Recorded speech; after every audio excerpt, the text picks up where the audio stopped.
Bem, minhas amigas, já estamos nós aqui para mais uma caminhada, para É mais 4h20 ou 4h30? 20, 4h20. 20. Estamos no nosso horário. Ah, eu estava achando que era 4h30. Deixa eu pegar meu óculos aqui.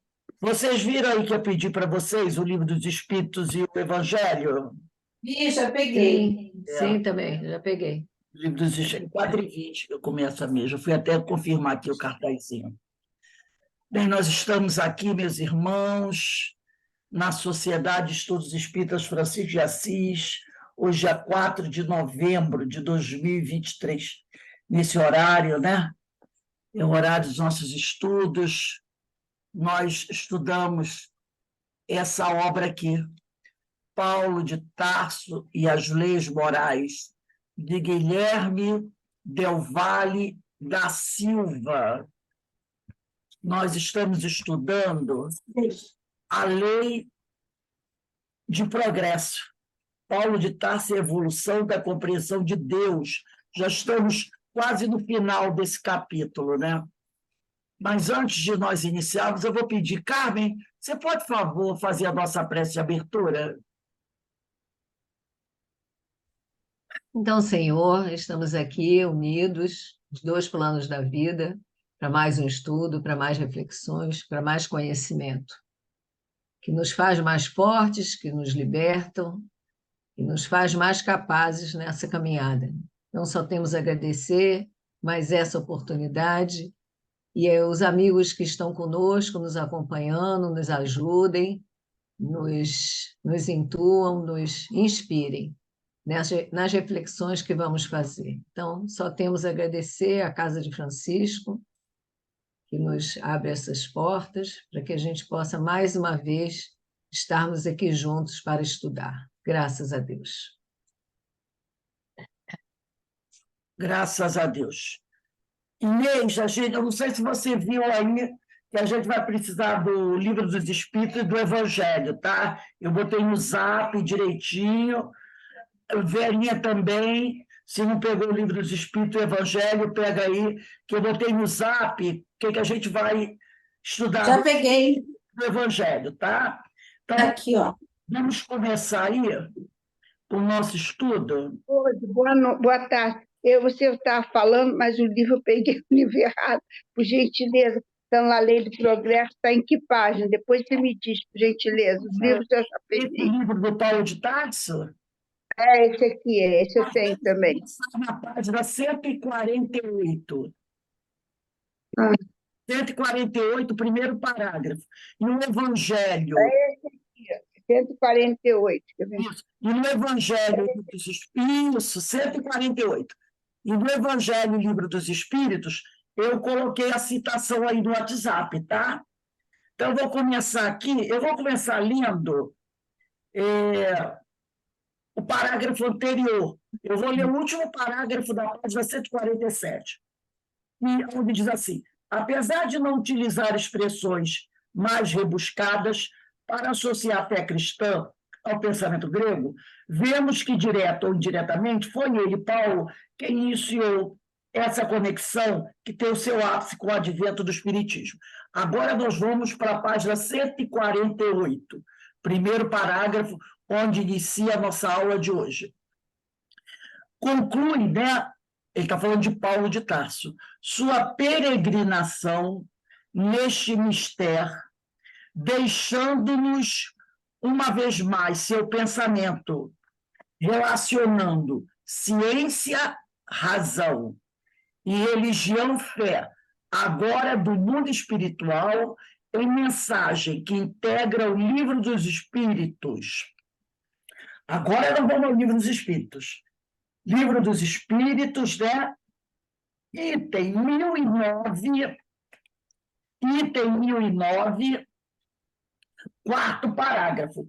Pelo primeiro parágrafo, ele tem a mensagem de Santo Agostinho, no segundo parágrafo tem a mensagem de Lamennais, no terceiro tem a mensagem de Platão, e no quarto parágrafo vai ter a mensagem de Paulo de Tarso, tá?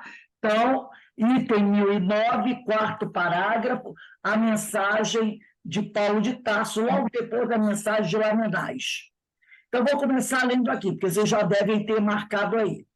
Está na parte 4, capítulo 2, das penas e gozos futuros. Então, diz assim, gravitar, essa é uma mensagem de Paulo de Tarso. Então, quem está falando é Paulo. Gravitar para a unidade divina, eis o fim da humanidade. Isso aqui, quem tiver um lapisinho aqui, pode colocar assim, ó, Livro dos Espíritos, questão 115. Por quê? Bota 115. Gravitar para a unidade divina. Quem é a unidade divina? Deus, não é? Gravitar para a unidade divina, que é Deus. Pode botar uma setinha para cima e botar Deus. Eis o fim da humanidade. Agora, por que isso está linkado com a questão 115 de O Livro dos Espíritos? Porque lá na 115, Kardec pergunta: dos espíritos, onde terão sido criados bons e outros maus? E os espíritos respondem: Deus criou todos os espíritos simples e ignorantes, isto é, sem saber. A cada um dos espíritos criados deu determinada missão, com o fim de esclarecê-los e de os fazer chegar progressivamente à perfeição, pelo conhecimento da verdade, para aproximá-los de si. Então, Deus nos deu uma missão para nos esclarecer e nos fazer chegar progressivamente junto de si, para aproximá-los de si. Olha o que o Paulo de Tarso diz aqui no 4º parágrafo da questão 1009. Gravitar para a unidade divina. Eis o fim da humanidade. O fim da humanidade é esse, é se aproximar do Criador. É o que está na questão 115. Essa é a grande finalidade dos seres humanos. Aí ele continua aqui. Para atingi-lo, e olha que o que Paulo escreveu aqui foi, mais ou menos, né, quase 2.000 anos antes da publicação do Livro dos Espíritos. Isso aqui, 1857. Paulo disse isso há quase 2.000 anos atrás. E aqui, quase 2.000 anos depois, ele repete. Isso é repetido no Livro dos Espíritos. Percebeu? Como a coisa funciona? Há 2.000 anos atrás, Paulo disse assim: gravitar para a unidade divina, eis o fim da humanidade. 1857 anos depois, quando Kardec faz a pergunta, os espíritos, qual é a resposta deles? É a resposta que Paulo, é o que Paulo tinha dito. Entendeu? Então, olha como a coisa é. Então, gravitar para a unidade divina, eis o fim da humanidade. Para atingi-lo, 3 coisas são necessárias: justiça, o amor e a ciência. Justiça, amor e a ciência. A ciência é o conhecimento, não é? É o conhecimento. 3 coisas que são opostas e contrárias. Quer dizer, 3 coisas que não nos levam a nos aproximarmos de Deus: a ignorância, o ódio e a injustiça. Então, 3 coisas vão nos levar para junto do Pai: a justiça, o amor e a ciência. E 3 coisas vão atrasar a nossa... não vão nos impedir de chegar. Importante lembrar aqui: não vão nos impedir de chegar, mas irão o quê? Atrasar a nossa caminhada. Porque chegar, todos chegaremos. né? Todos chegaremos, querendo ou não, querendo ou não. Inclusive, como o acaso não existe, a mensagem de hoje da reunião de radiação para encarnados é do Albino Teixeira. E ele diz assim, ó,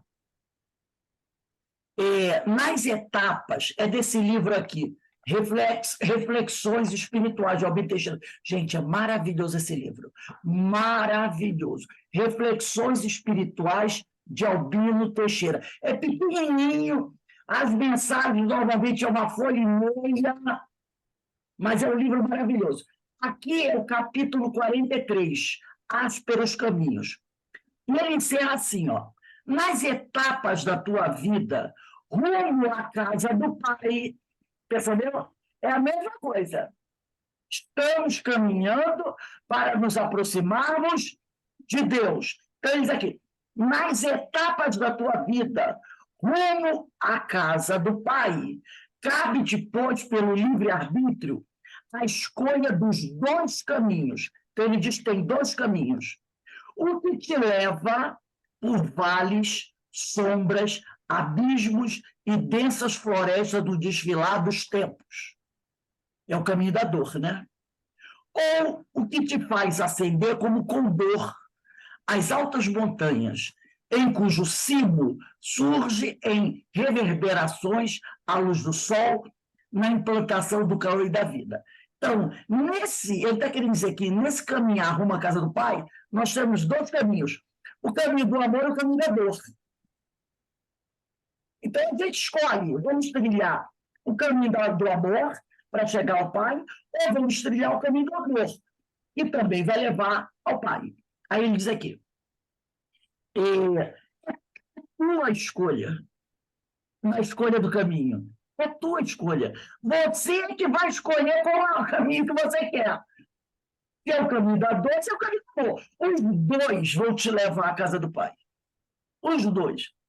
Mas você é que escolhe. Aí ele depois diz assim, Deus, o Pai infinito, todavia, te aguarda. A porta de seu reino bate, e ela se abrirá a ti. Quer dizer, bate na porta, e ela se abrirá a ti. Espírito fatigado e dorido pela peregrinação nas sombras. Se você escolheu o caminho da dor, um dia você vai chegar e vai bater na porta do reino de Deus. A porta se abrirá. Se abrirá para quem? Para o espírito fatigado e dorido pela peregrinação nas sombras, para aqueles que escolheram o caminho da dor. Para aqueles que escolheram o caminho do amor, a porta se abrirá para o espírito redimido e purificado na luz do amor e da sabedoria. Aí ele diz assim, de qualquer forma, chegará ele. De qualquer forma, nós chegaremos ao reino de Deus. Em um dia, ou um século, ou em um milênio, ou em mais tempo. A escolha é nossa, se a viagem será longa ou curta. Entendeu? Mensagem belíssima, a mensagem é maior, né? A escolha, todo mundo vai chegar no reino de Deus. Nós vamos bater na porta, a porta vai se abrir. E quando ela se abrir, ela vai ver o espírito sofrido, cansado, ou um espírito feliz e alegre. Vai depender das escolhas que a gente vai fazer pelo caminho. Né? Vai depender das coisas. É o que o livro dos Espíritos de Paulo também disse. Para atingir a unidade divina, que é chegar ao reino dos céus, 3 coisas são necessárias. A justiça, o amor e a ciência. Agora, 3 coisas lhes são opostas e contrárias: a ignorância, o ódio e a injustiça. Pois bem, digo-vos em verdade que mentis a estes princípios fundamentais, comprometendo a ideia de Deus com lhe exagerardes a severidade, que muitas vezes nós, né,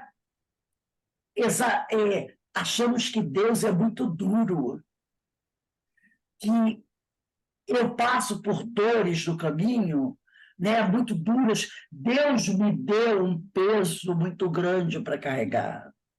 Deus me deu provas muito difíceis. A gente não fala isso? Deus me deu provas. Então, a gente bota uma severidade nas costas de Deus que não é verdadeira. Não é verdadeira. Vai depender da estrada que eu escolhi, como disse o Albino Teixeira. Tu tem o livre-arbítrio. Vai chegar? Vai.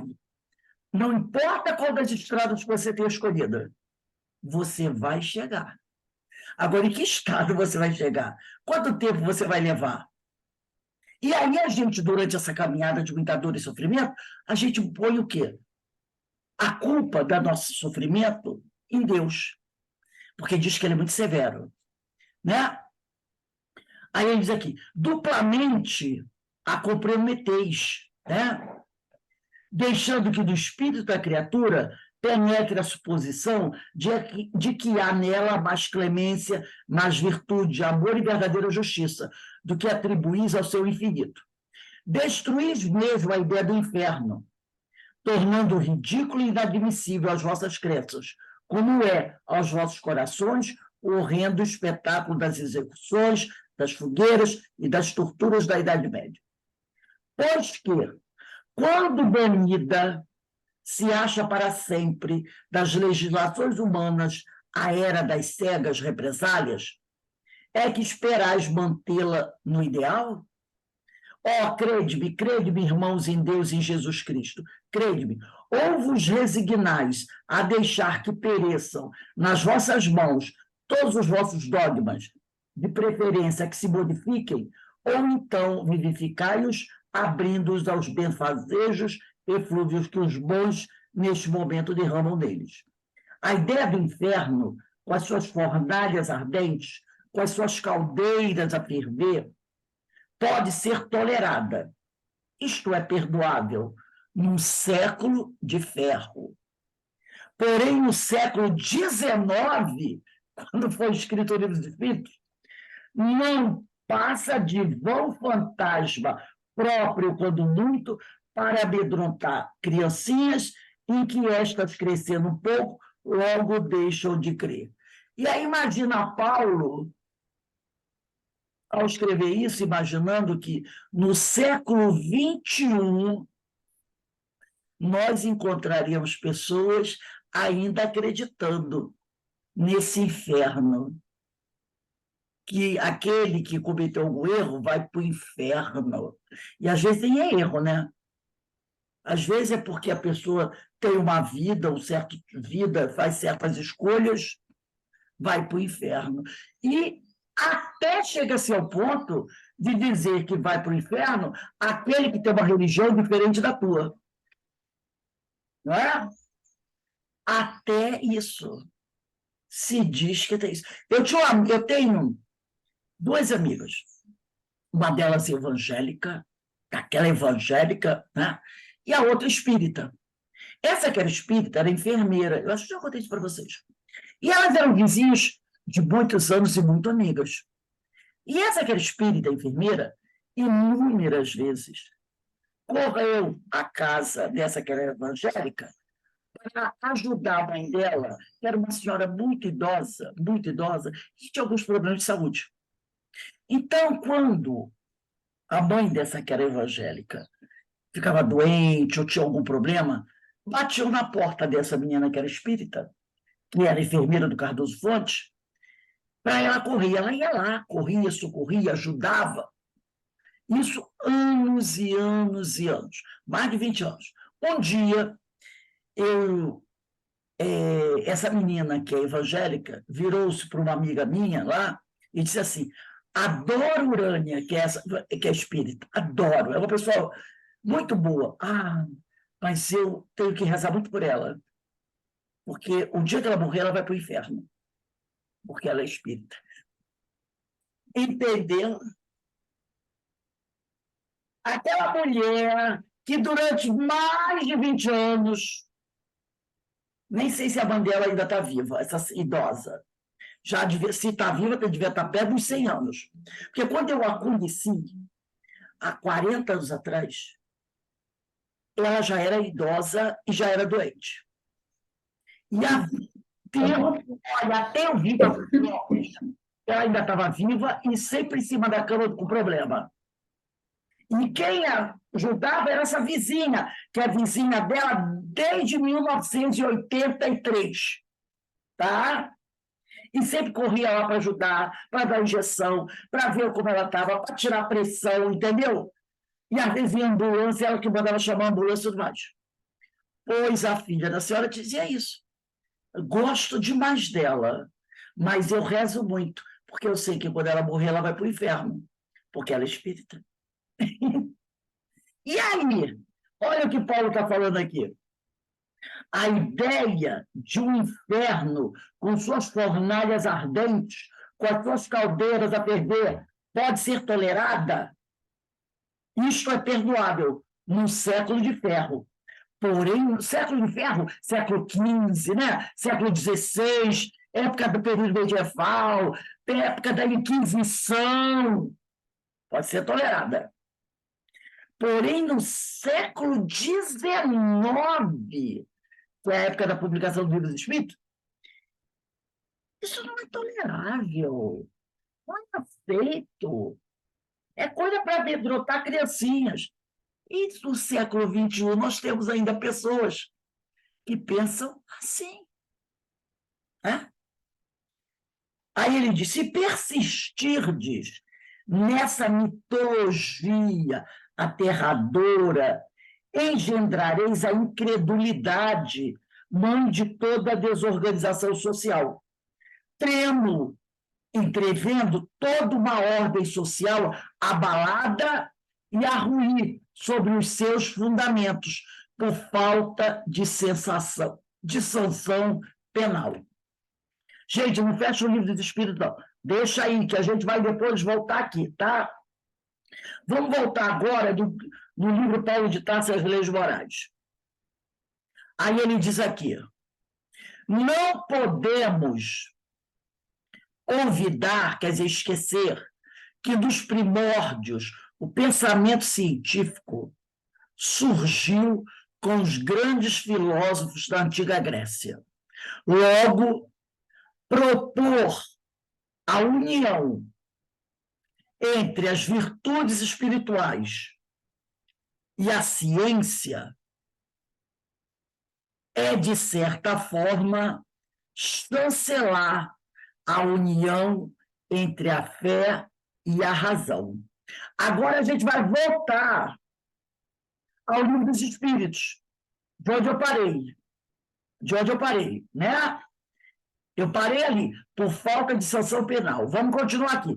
Homens de fé ardente, viva, vanguardeiros do dia da luz, mãos à obra, não para manter fábulas que envelheceram e se desacreditaram, mas para revivificar a verdadeira sanção penal, sob formas condizentes com os vossos costumes, os vossos sentimentos e as luzes da vossa época.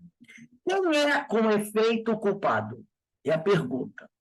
É aquele que, por um desvio, por um falso movimento da alma, se afasta do objetivo da criação, que consiste no culto harmonioso do belo, do bem, idealizados pelo arquétipo humano, pelo homem-deus, por Jesus Cristo.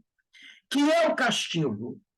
A consequência natural derivada desse falso movimento. Então, vamos lá. Quem é, com efeito, o culpado? Culpado é aquele que, por um desvio, por um falso movimento da alma, se afasta do objetivo da criação. Esse é o culpado. Que consiste do culto harmonioso do belo, do bem, idealizados pelo arquétipo humano, pelo homem-deus, por Jesus Cristo. Então, todo aquele que se afasta dos ensinos de Jesus é o culpado, é o verdadeiro culpado. E o que é o castigo? Aí ele vai explicar. A consequência natural derivada desse falso movimento, né? E o castigo é a consequência natural de quando você se afasta de Deus, dos ensinos. Quando você se afasta do Senhor e dos seus ensinos, você faz besteira. E aí você sofre o quê? As consequências da tua atitude. Então, o que o pessoal chama de castigo é isso aí. São as consequências naturais dos teus equívocos. Aí ele continua aqui, né? Uma certa soma de dores necessárias a desgostá-lo da sua deformidade pela experimentação do sofrimento. Então,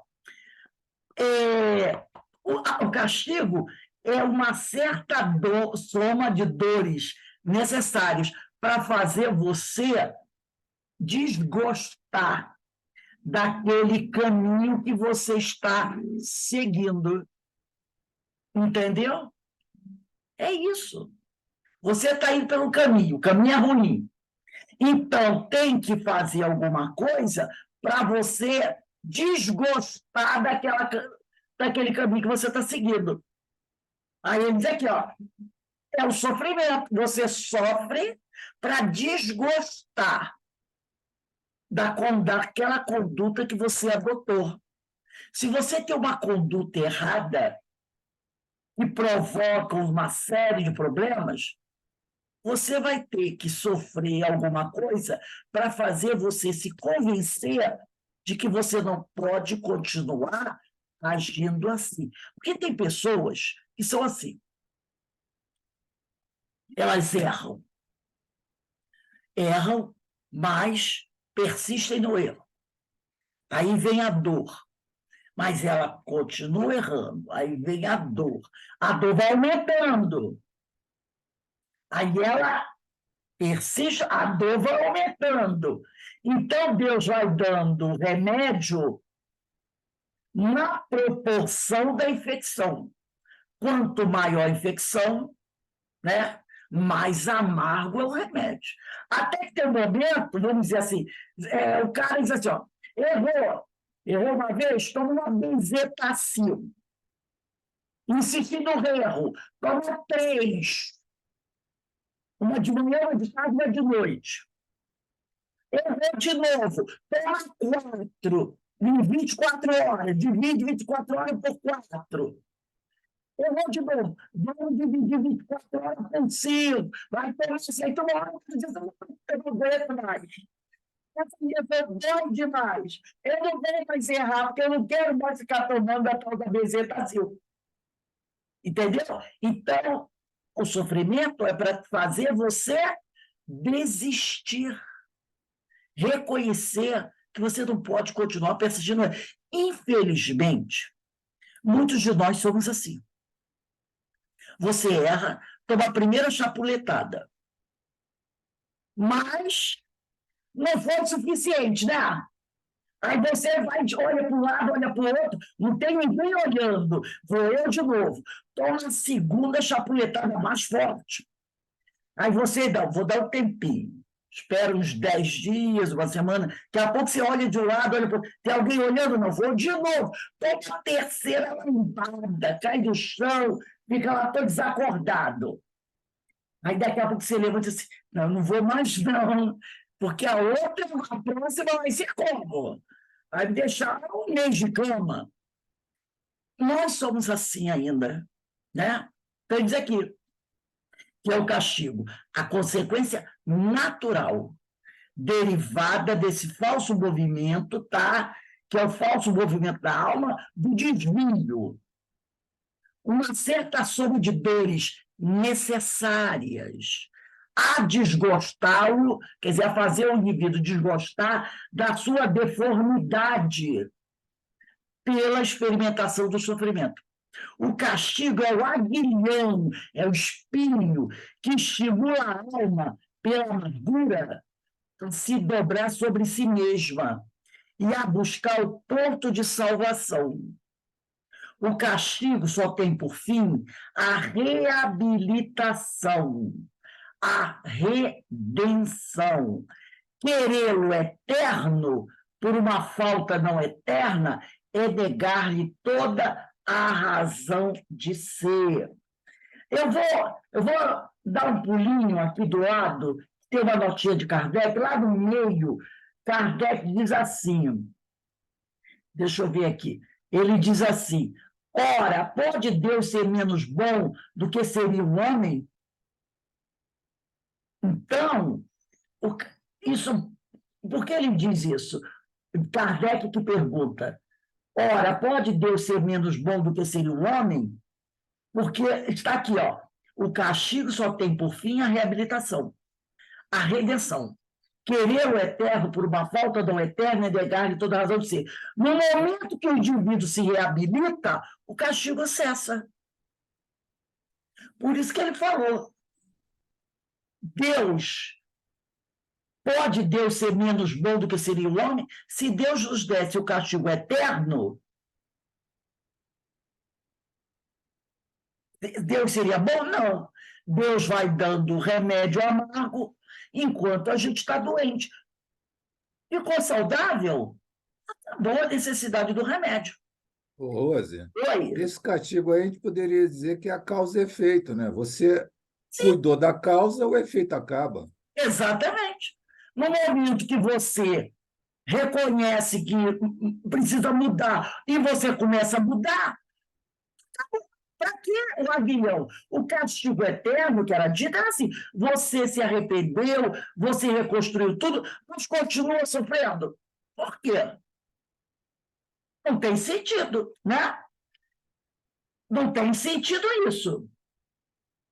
É o que, aí ele vai dizer aqui, voltando ao final da questão do Livro dos Espíritos. Ó, em verdade vos digo, cessai, diz Paulo, cessai de pôr em paralelo na sua eternidade o bem, essência do Criador, com o mal, essência da criatura. Então, muitas vezes, a gente acha que no mundo tem o mal, tá? E o bem se digladiando. É Deus e o diabo, Deus e o diabo. O diabo não consegue destruir Deus e Deus não consegue destruir o diabo. Não é essa a ideia que a gente tem? Que eles passam para a gente? E o diabo está sempre aí, arrastando as pessoas para o mal. Aí você fica assim, como a gente vê nos filmes, né? Meu Deus, cadê Deus que permite que isso aconteça?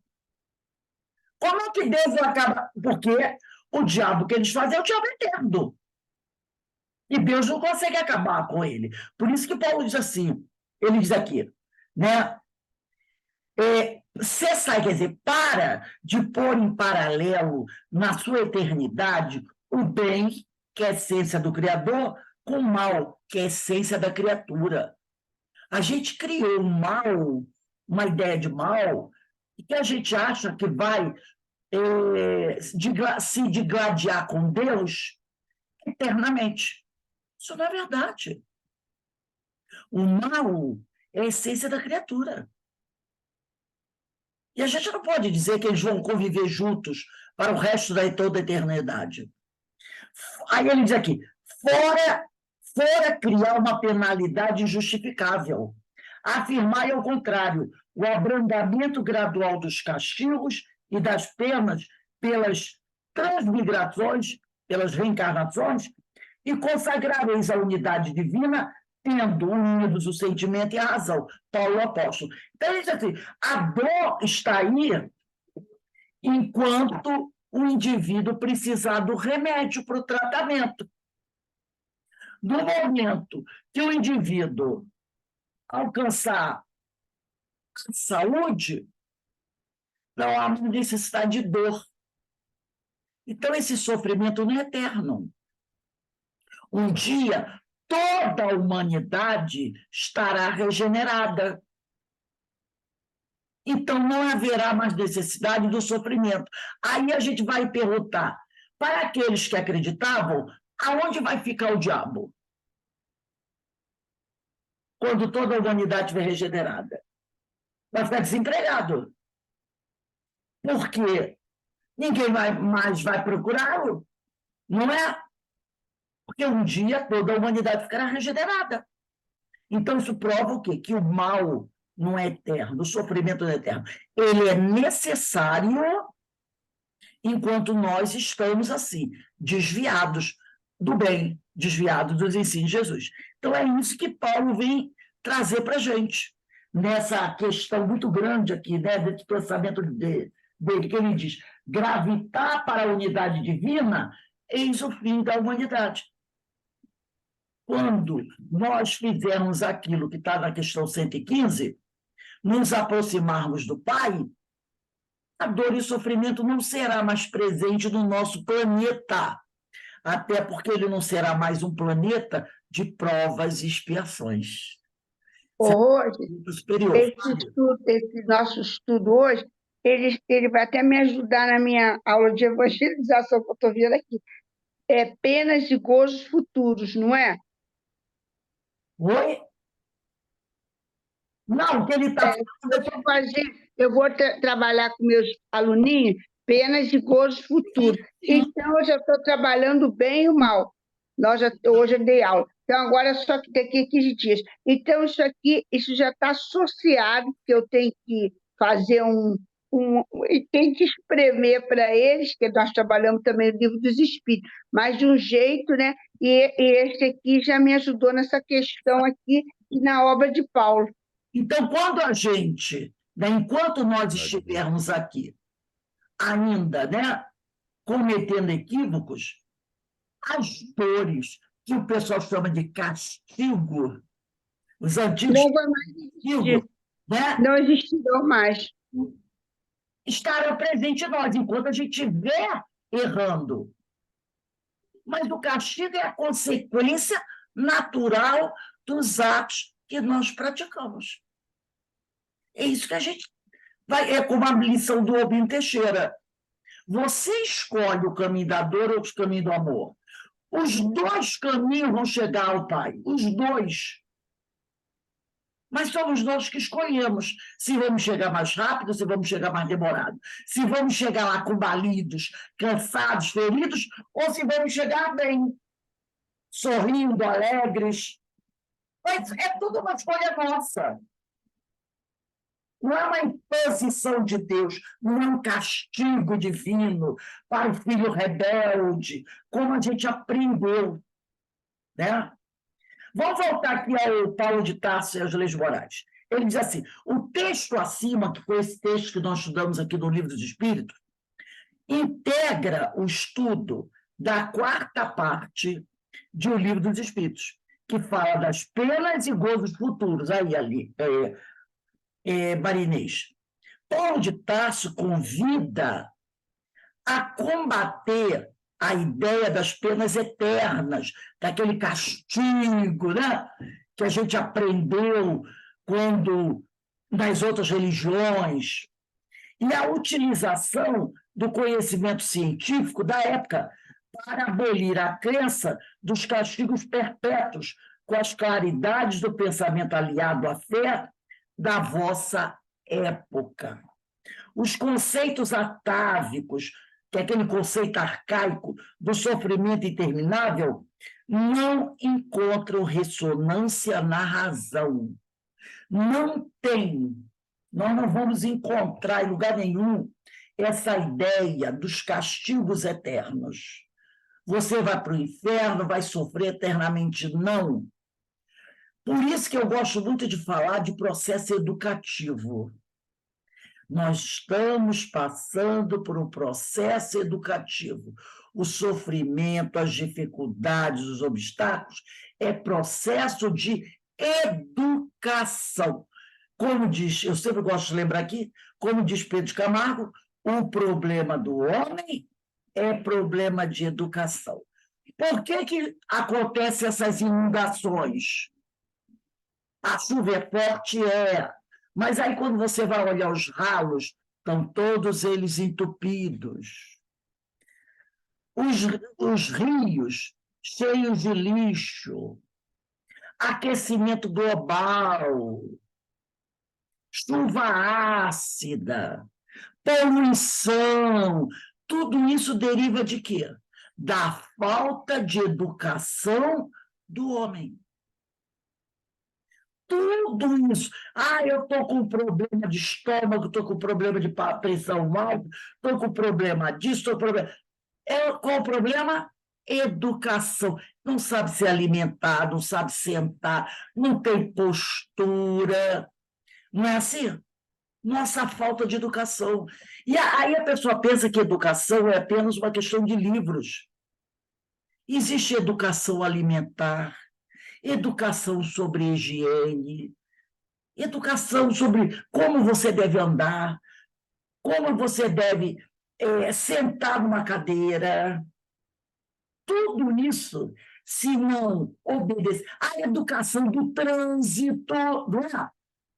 Quando você sai costurando todo mundo, quando você sai infringindo as leis de trânsito, pode levar a uma dor e um sofrimento, não pode?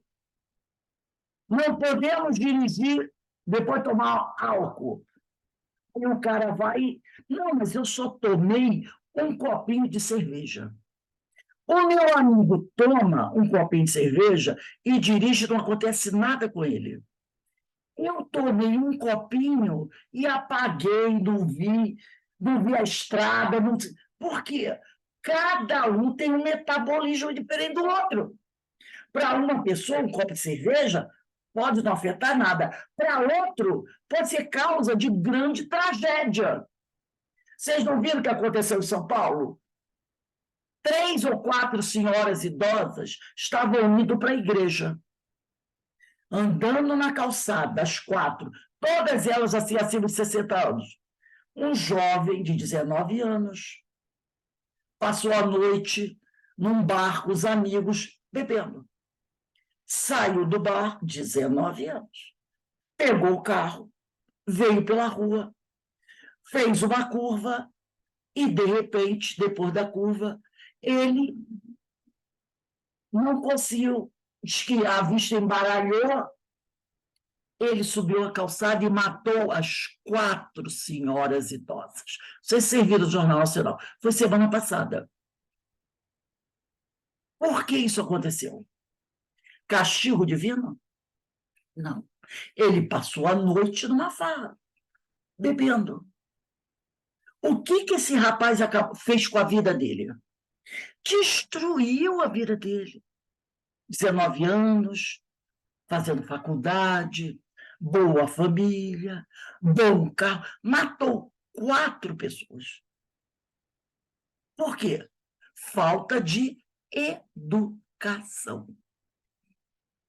Porque todos nós sabemos que você, quando toma uma dose de álcool, você não pode dirigir. Vai dizer que a culpa é porque você é azarado? Não. O que esse rapaz fez com a vida dele? 4 homicídios. E homicídio considerado doloso. Doloso. Homicídio doloso é quando você tem a intenção de matar, porque você sabe que não pode dirigir alcoolizado. E se você dirige alcoolizado, você está fazendo do seu carro uma arma. Então, vamos dizer, 9 anos, preso, acusado de homicídio doloso, 4 assassinatos, vai pegar uma cadeia de pelo menos 30 anos ou mais. Acabou com a vida dele. Por quê? Por falta de educação. Por isso que Pedro Camargo diz, o problema do homem é um problema de educação. Tá?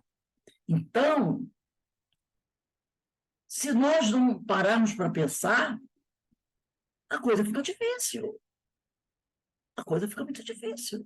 Ah, quando ele saiu de casa, ele estava pensando em matar 4 pessoas? Não, claro que não estava pensando em matar 4 pessoas. Ele queria matar, fazer um strike naquelas senhoras? Claro que não. Mas o comportamento deseducado dele levou a essa tragédia. Levou a essa tragédia. Tá? Um dia, né, esse rapaz vai se redimir. Claro que vai se redimir. Mas alguém vai poder dizer que Deus está sendo duro com ele? Não. Ele foi duro consigo próprio. Ele foi duro consigo próprio. Né? Então, a gente sabe que não existem castigos perpétuos, tá? Nós aprendemos isso. Mas existem dores e sofrimentos que são necessários para que o espírito se reeduque. Quanto tempo vai levar para esse espírito se reeducar? Nós não sabemos. Nós não sabemos. Coisa pouca não foi, né? Coisa pouca não foi. E aqui ele diz, em o Evangelho segundo o Espiritismo, porque ele vai dizer aqui, os conceitos atávicos do sofrimento interminável não encontram ressonância na razão. Realmente, não há sofrimento interminável. O sofrimento dura enquanto a falta de educação durar. Quando a falta de educação do indivíduo acabar, a dor e o sofrimento acabam também. E aí vamos pegar aqui o Evangelho segundo o Espiritismo, no capítulo 1, item 8, a aliança da ciência e da religião. E Allan Kardec vai dizer assim, a ciência e a religião são as duas alavancas da inteligência humana. Uma revela as leis do mundo material, que é a ciência, e a outra, as leis do mundo moral, que é a religião. Tendo, no entanto, essas leis o mesmo princípio que é Deus, que Deus criou as leis da ciência, do mundo material, e as leis morais. Né? Então, ele diz aqui, tendo, no entanto, essas leis o mesmo princípio, que é Deus, não podem contradizer-se. Se fossem a negação uma da outra, uma necessariamente estaria em erro, e a outra com a verdade, porquanto Deus não pode pretender a destruição de sua própria obra. A incompatibilidade que se julgou existir entre essas duas ordens de ideias provém apenas de uma observação defeituosa e de excesso de exclusivismo, de um lado e de outro. Daí um conflito que deu origem à incredulidade e à intolerância. São chegados os tempos em que os ensinamentos do Cristo têm de ser completados, em que o véu intencionalmente lançado sobre algumas partes desse ensino tem de ser levantado. Lembra quando Jesus falou, eu não posso lhes dizer tudo agora, mas um dia eu enviarei o Consolador, que irá lhes revelar tudo o que eu não disse, que eu não podia dizer. Então ele está dizendo agora, Kardec está dizendo agora o quê? Que nós chegamos a uma fase, tá? Que o véu tem que ser retirado. Agora, tudo aquilo que Jesus não disse naquela época, é hora de ser dito, é hora de ser revelado. Aí diz assim, chegamos aos tempos em que a ciência, deixando de ser exclusivamente materialista, tem de levar em conta o elemento espiritual, em que a religião, deixando de ignorar as leis orgânicas e imutáveis da matéria, como duas forças que são, apoiando-se uma na outra e marchando combinadas, se prestarão mútuo concurso. Então, não mais desmentida pela ciência, a religião adquirirá inabalável poder, porque estará de acordo com a razão, já se lhe não podendo mais opor à irresistível lógica dos fatos. A ciência e a religião não puderam, até hoje, entender-se, porque, encarando cada uma as coisas do seu ponto de vista exclusivo, reciprocamente se repeliam.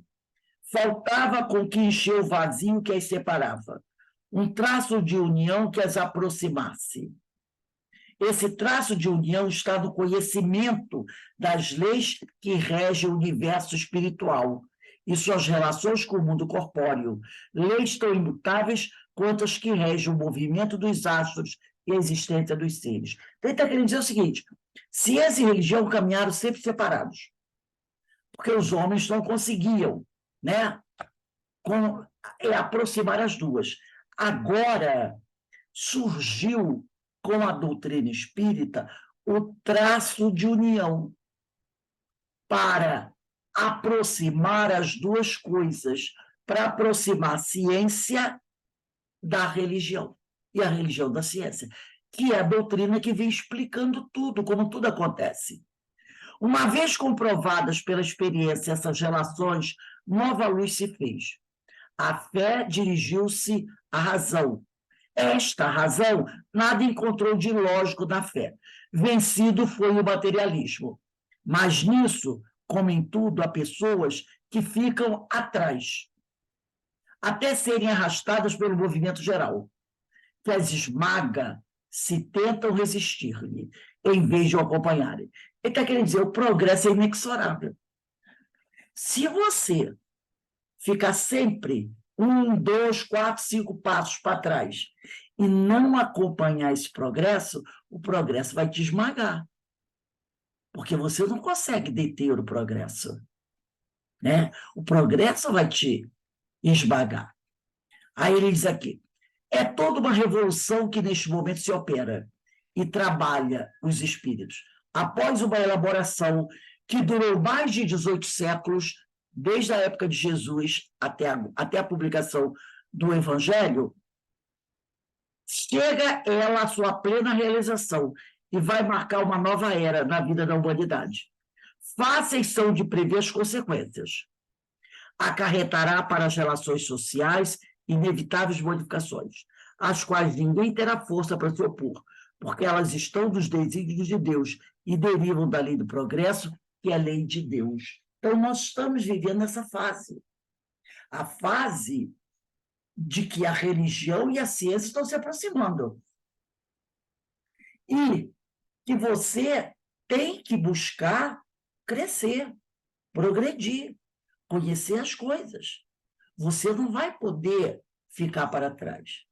Se você insistir muito em ficar para trás, você vai acabar sendo envolvida nesses êxodos, onde aqueles espíritos que não querem, né, crescer, progredir, se avançar, serão retirados, como foram há 3, 4, 5 mil anos atrás, tirados das suas regiões, para serem levados para outro lugar. Então, nós, né, temos que acompanhar esse progresso. Nós temos que compreender as leis de Deus, colocá-los em prática. Precisamos lembrar que precisamos nos educar, que precisamos acompanhar, né, os ensinos do Senhor, que são muito claros, muito objetivos, que se a gente ficar parado no tempo, preso àquelas antigas ideias do castigo eterno, né, que você vai para o inferno porque você age assim, você age assado, você vai ser esmagado, vai ser arrastado pela enchente, pelas águas. Aonde vai parar? Ninguém sabe. Quando aqueles exilados de Capela foram retirados do seu orbe, eles sabiam, aqueles que lá ficavam, ou eles que estavam sendo retirados, para onde iam? Eles não tinham a mínima ideia para onde eles iam. Eles não tinham a mínima ideia para onde eles iam. Mas, lá no planeta onde eles viviam, na região onde eles viviam, era avisado a eles, tudo isso está sendo avisado para nós agora. Tudo isso, todos esses alertas que Kardec, Paulo, os espíritos amigos nos dão, eles estão avisando, são chegados os tempos, são chegados os tempos. Então, para a gente, uma série de informações, para a gente tomar cuidado, olha a mensagem do Albino Teixeira, para a gente saber escolher o bom caminho, porque o mau caminho vai levar à dor e ao sofrimento. Tudo isso que a gente está recebendo agora, eles lá, os exilados de Capela, também receberam. as mesmas informações, porque o Deus é um só. E mandou um emissário para eles, como mandou para a gente, Jesus. Eles também receberam Cristo lá, levando todos esses avisos. Mas esse grupo não quis ouvir. O que aconteceu? Foram degradados. Agora nós estamos aqui, também recebendo esses avisos.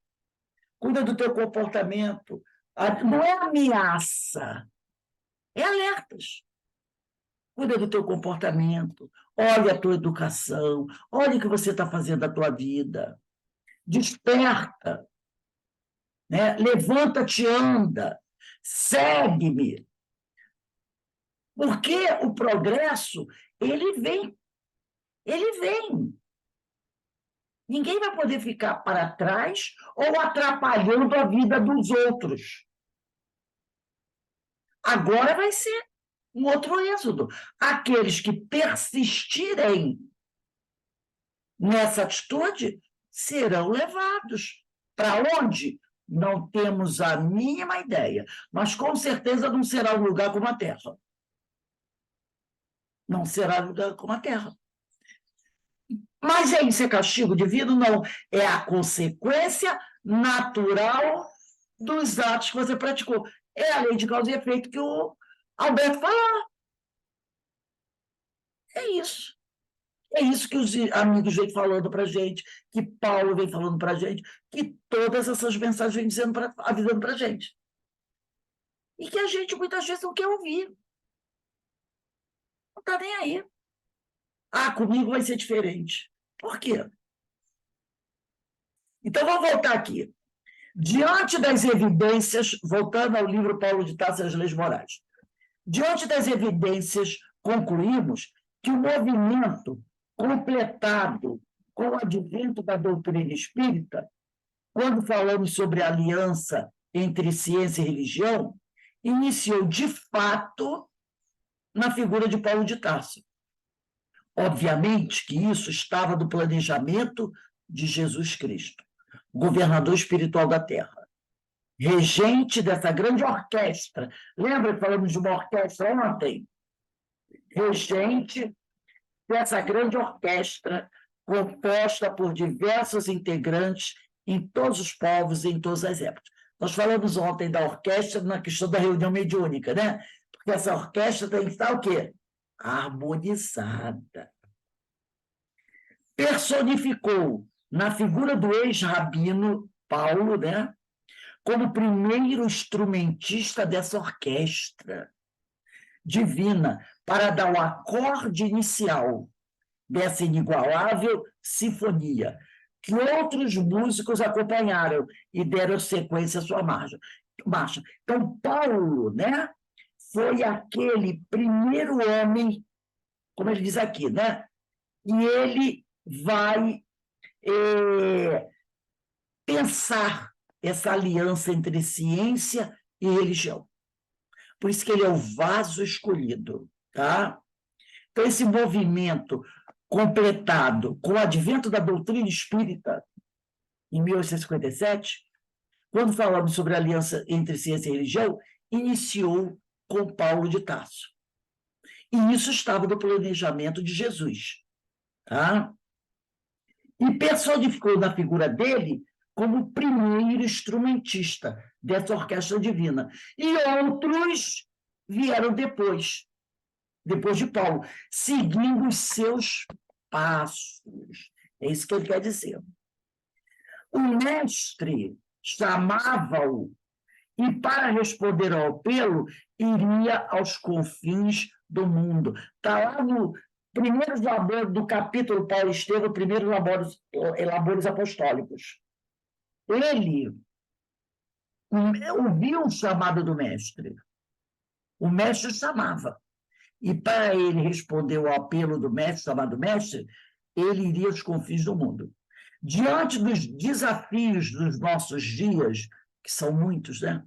A figura de Paulo de Tarso inspira a compreendermos que a lei do progresso é o motor divino, trabalhando pelo bem comum. Oremos a Deus para que compreendamos os seus desígnios. Marchemos sempre e sejamos perseverantes diante da sua vontade. Então, mais uma vez, os amigos espirituais, né, através da inspiração do autor desse livro, Guilherme Del Valle, através das inúmeras mensagens que a gente recebe, que a gente lê, eles estão falando sobre isso. Eles nos chamam a atenção para a lei de progresso, que nós precisamos caminhar para frente, não podemos ficar parados, para não sermos atropelados, tá? Que nós devemos marchar, como ele diz aqui, marchemos sempre e sejamos perseverantes diante da sua vontade, diante da vontade do Senhor. Isso é um alerta muito importante, gente, muito importante. É chamamento de fim dos tempos. E nós estamos num grande divisor de águas. Só que muitas pessoas não percebem isso. Não percebem isso. Aí ele vai trazer uma mensagem aqui. Aos trabalhadores cristãos, não desanimemos diante das lutas, porque muitas vezes, né, as lutas que surgem no nosso caminho são tão difíceis, né? Eu me lembro aqui de uma coisa que o Alberto falou quando eu fui visitá-lo. Foi na quarta-feira, né? O Alberto estava falando, né, das dificuldades que ele enfrentou na vida dele, estava falando do avançar do problema de saúde que ele teve, né? Das dificuldades que ele enfrentou, quase 10 meses, né? Que você ficou sem visão, né, Alberto? De todos os obstáculos que ele enfrentou, e hoje ele está aqui. Então ele diz, não desanimemos diante das lutas. O Alberto eu conheço o Alberto, já vai quase uns 20 anos, né, Alberto, nessa caminhada aí, o tempo passa rápido, quando a gente olha, gente, já conhece o fulano há quase 20 anos. Ele enfrentou muitas dificuldades, muitos obstáculos, muitos, principalmente de ordem de saúde, né? Não falo dos outros, que os outros obstáculos, mas da questão da saúde, né? Se ele não se fizesse forte, teria capitulado. E hoje não chegaria onde ele está. O problema de saúde ainda está aí. Mas, com certeza, o homem é outro. O espírito é mais forte, é mais valente, não é? Esse é o grande objetivo. Porque o corpo é um instrumento. Mas o que importa é a alma, é o espírito. É só a gente olhar para a nossa história. Quantos obstáculos, problema de saúde, abandono aqui, abandono ali, incompreensões, aquela coisa toda. Que às vezes dá vontade de parar e dizer assim, acabou, desisto, fecho para balanço, não quero mais. A gente não dá vontade. Às vezes a gente fazer isso, chega, não aguento mais, estou saturada, não vou. Chega. Mas aí a gente para e pensa. O que o Senhor diz para a gente? Sejamos perseverantes diante da vontade do Senhor. Seja perseverante. Não se deixe abater. Tudo passa. Isso passa também. Não é? E é verdade. Olha para trás. Quanta coisa passou. E o que está agora vai passar também. Não desanime. É a lei do progresso. Siga em frente. Você pode muito mais do que você acredita. Quando você achar que está no limite das suas forças, você vai perceber que pode dar mais um passo. Então, o que ele está dizendo aqui?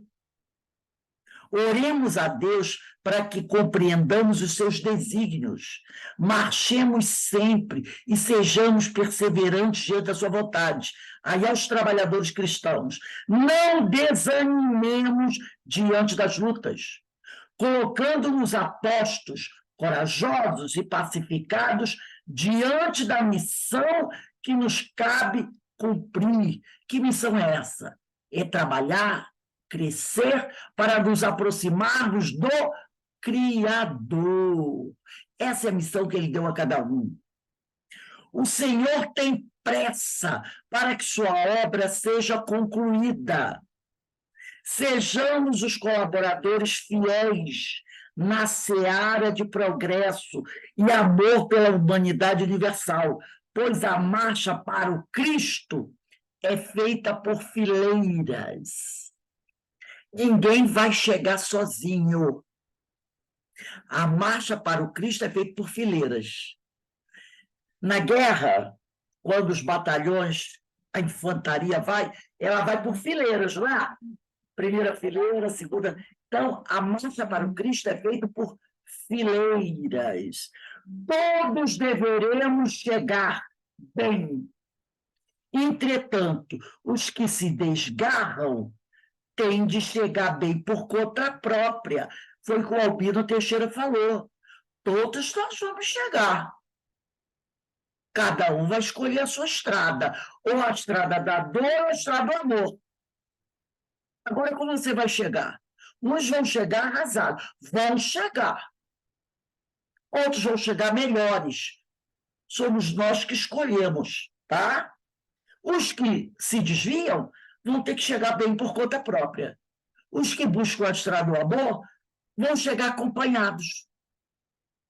Né? Vão chegar com outros, um apoiando o outro. Aí ele traz aqui uma mensagem do livro Paulo Estevão, quando ele diz assim: o serviço é de Jesus e não nosso. Se cuidarmos muito de nós mesmos, nesse capítulo de sofrimentos, não daremos conta do recado.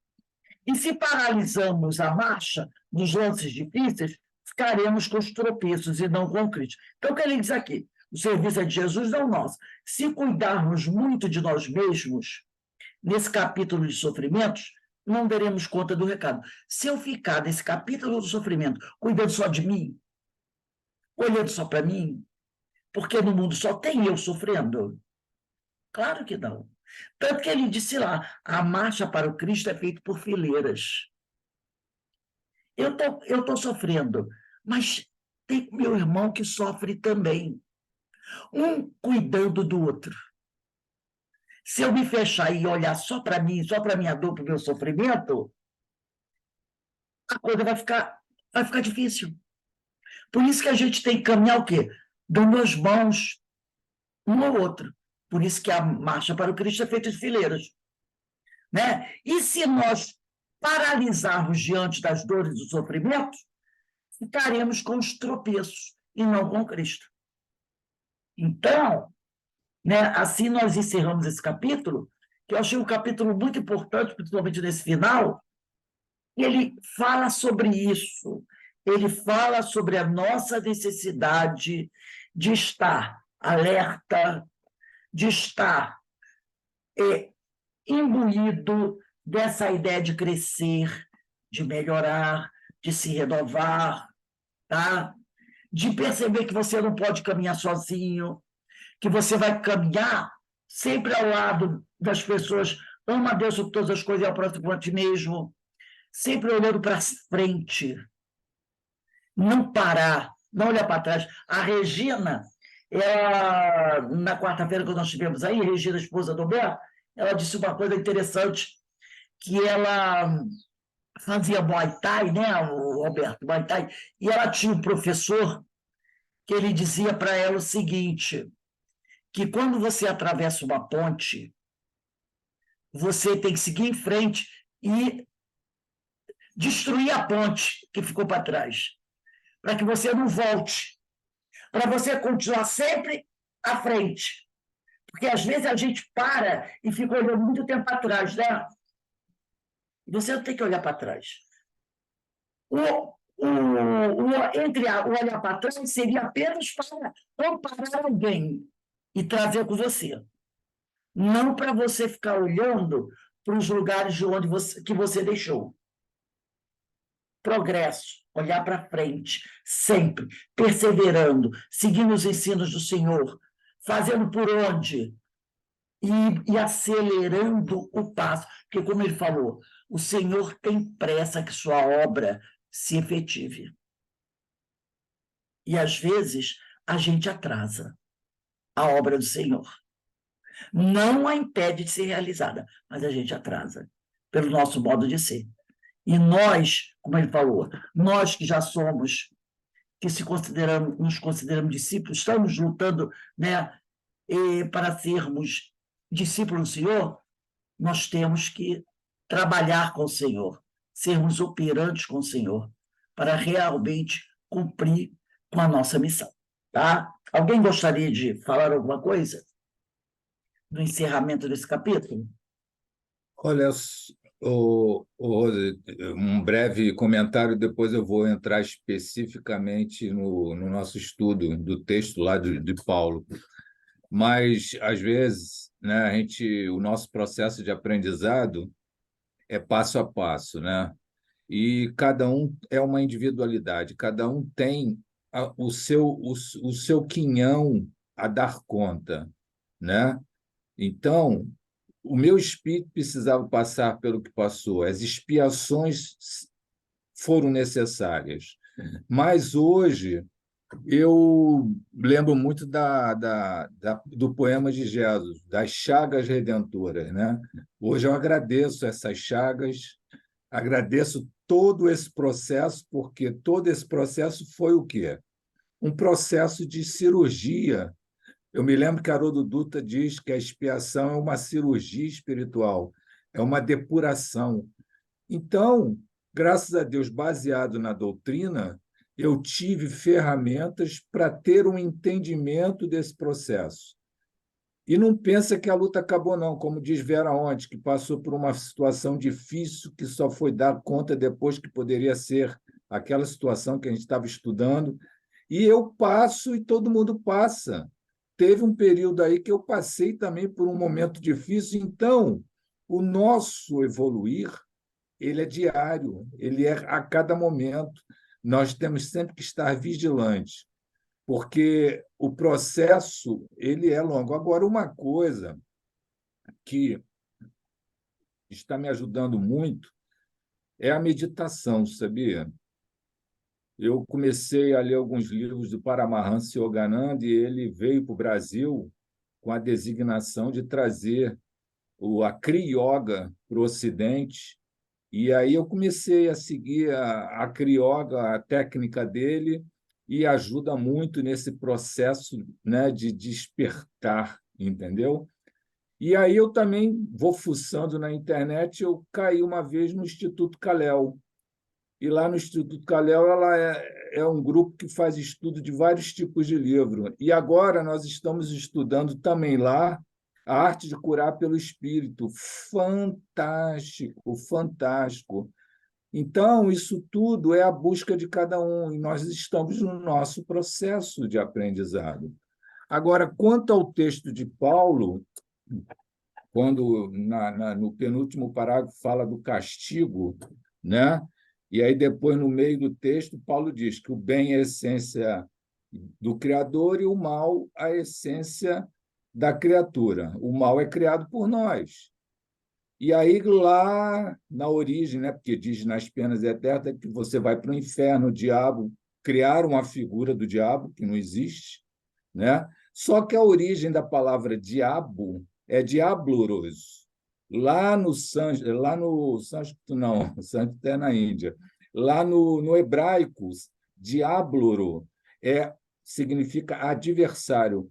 Quando você é adversário, e gera desunião, ou seja, quando você, com as suas atitudes, torna-se adversário de Deus no sentido de não segui-lo, de não respeitá-lo as suas leis, Então, a gente cria essa desunião com Deus. Então, o mal é quando você não vê o bem, o amor, tudo que Jesus nos traz, que é a boa nova, que é tudo que Deus quer que a gente aprenda. Então, a gente tem essas noções, às vezes, é interessante a gente desmistificar essas ideias, né, de diabo, né, tudo deturpado, e hoje segmentos religiosos utilizam isso com uma facilidade, de uma forma deturpada, né, que só gera ignorância em vez de esclarecimento, né? Perfeito, perfeito. E é verdade, né? E por mais incrível que seja, no século XXI, né? No século XXI, a gente ainda age como no passado. E detalhe, ainda tem pessoas que matam por causa disso, né? Só não põe a pessoa na fogueira porque vai ser preso, mas ainda agem com violência contra uma outra pessoa, porque acha que essa pessoa vai para o inferno, vai para o céu, vai para isso, vai para aquilo. Então, olha quanta ignorância nós ainda encontramos. E olha o mundo que a gente já está vivendo. Então, é complexo. Ô, Rose, Fala. mas precisa, eu acho que como o Alberto falou muito bem, do hebraico, aí eles precisam esse diabo aí em outras religiões para o quê? Para enfatizar a matéria, entendeu? Eu acho que aí precisa, eles falam assim com tanta veemência, porque o diabo é muito ligado ao matéria, ao bem material. E aí a gente fica pensando, gente, mas a pessoa fala tanto do diabo que parece que tem uma intimidade com ele tão grande, É porque verdade. tanto do diabo, fala tanto, parece ter uma intimidade tão grande. Às vezes você vê alguns E grupos, ele cria forças imensas. às vezes você vê certos grupos religiosos que falam mais do diabo do que de Deus, né? Falam mais do diabo do que de Deus. Então, a gente tem que tomar cuidado com isso, até mesmo dentro da doutrina, que às vezes fala tanto do obsessor, né? Ah, obsessor, obsessor, obsessor. Você diz, ah, gente, que isso tudo, né? Então, a gente tem que tomar cuidado com esse tipo de coisa, né? E, como nós vimos na lição de hoje, trabalhar, se esforçar para crescer, deixar os nossos vícios, que a gente pensa que o pessoal diz, ah, vício, gosta de beber, de falar, não, os vícios não são só esses, né? E buscar renovação. É difícil às vezes? A gente sabe que é. Às vezes a gente pensa que está indo bem e, de repente, a gente tropeça, cai, quebra a cara, machuca o nariz, né? Aí depois a gente diz assim, meu Deus, por que eu me deixei arrastar, me deixei... Mas faz parte do aprendizado. Pelo menos você já reconhece que não devia. E outra vez a gente percebe assim, nossa, como eu ainda me deixei envolver de forma tão fácil pelas coisas negativas, né? Porque nós ainda, às vezes a gente está ali se esforçando, mas basta dar um vento, é o que diz a Senira Pinto, né? Ah, às vezes a pessoa se diz tão forte, mas basta uma pequena nuvem escura ao longo do horizonte e você já se despenteia toda, né? E é verdade, nós ainda somos muito frágeis, mas que a gente continue trabalhando, né? Se esforçando, para realmente interiorizar bem esses ensinos de Jesus, para a gente não se deixar mais levar e arrastar com tanta facilidade pelo roldão, né? Pelas tempestades. Então, fica essa lição, né? Perseverar, perseverar, perseverar.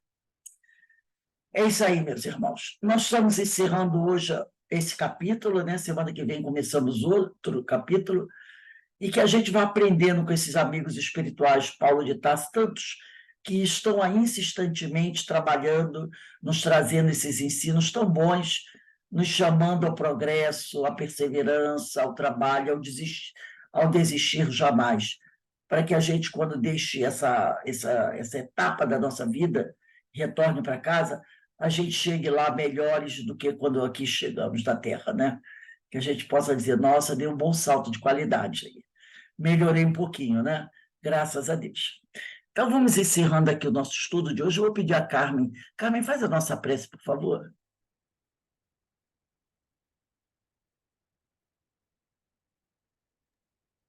Então, Senhor, finalizando esse estudo tão importante para as nossas vidas, para as nossas mentes, nosso coração, tantas lições, tantas instruções, tantos depoimentos também.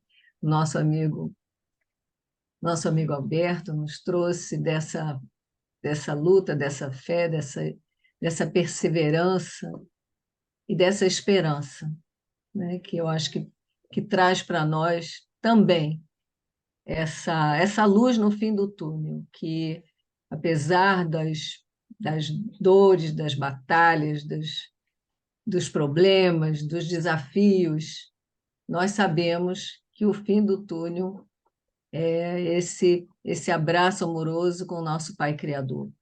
Então, só temos a agradecer esses amigos espirituais que temos, tantos, que nos trazem tantas lições, tantos alertas, tantos caminhos seguros para que a gente possa chegar. Então, só temos a agradecer mais essa vez. Graças a Deus. Graças a Deus. Bem, meus irmãos, vamos nos despedindo aqui, agradecendo a Deus pelas bênçãos, pelas graças recebidas. Desejo para todos aí um bom fim de semana. Se Deus quiser, segunda-feira, estaremos de volta com os nossos estudos, nossas reflexões, que são nossas oportunidades de crescimento, né? Então, ó, um beijo no coração de todos. Beijo, boa noite. Tchau, boa noite. Tá bom? Tudo foi de grande aprendizado. Beijo. Tchau, meninos A todos. e meninas. Tchau, meninos. Boa noite, bom fim de Boa semana. noite. Bom fim de semana. Excelente Até lá. final de semana para todos. Tchau.